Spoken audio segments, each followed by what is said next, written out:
really a part of the city tradition. You walk around in Plano, do you tickets for Scrooge? I'll see you at Scrooge. Oh, I'm going the first weekend. Everyone in town holds a day in December to be a part of NTPA's Scrooge. And that's really exciting. It really brings the community together.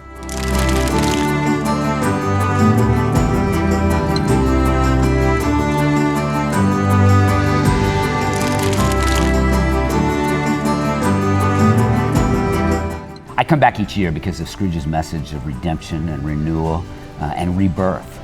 What Scrooge teaches us is that we all have it within ourselves to decide to wake up tomorrow and be different people than we were before, and better people than we might have been the day before that.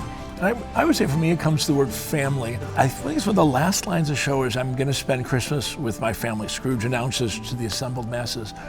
And I'm in my 11th Scrooge now, and I was an actor in my first one. I heard those words differently, and I realized the people I was with on that stage really had become a family in the rehearsal process.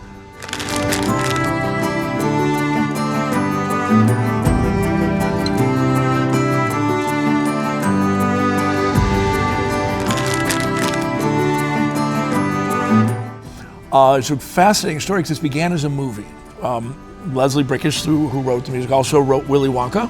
Until he passed, he was tweaking it. And we did a new colored script every year from the publishers in New York with a little change here, a little addition, because it just meant so much to him as a writer. In fact, there's an opening song to Act Two that I believe when you first did it 15 years ago, didn't exist. Right.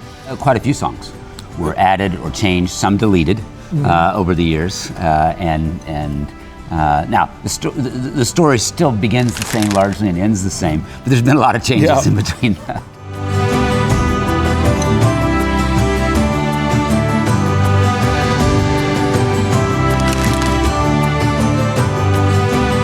In the early days, the ghost of Christmas Present hands over a goblet that is full of the milk of human kindness. Our respective ghosts, they would compete with coming up with the most hideous, strange, different, odd thing that they could put into that goblet to try to throw me. And so I've had tarantulas and spiders and all kinds of things, and always on stage, right? So it's like you have to kind of control your action.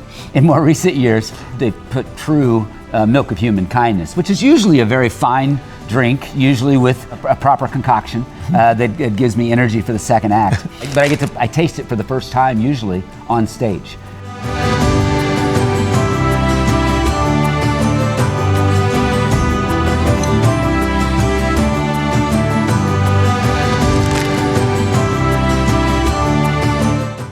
Plano has a city-owned building called the Courtyard Theater. It's one of the largest theaters in town, double balconies, a beautiful, beautiful lobby with an art gallery. And we'll do 1 week there, which is in historic downtown Plano, and then we'll close 1 week here, which is our home, which is officially in West Plano. There's something magical about being a part of the downtown, the historical downtown arts district, with all the restaurants and coffee shops and outdoor events and the big lit tree in the park next door with the gazebo. And then there's something special about being here in our home where we create theater all year to end the year with this message of hope right in our home theater.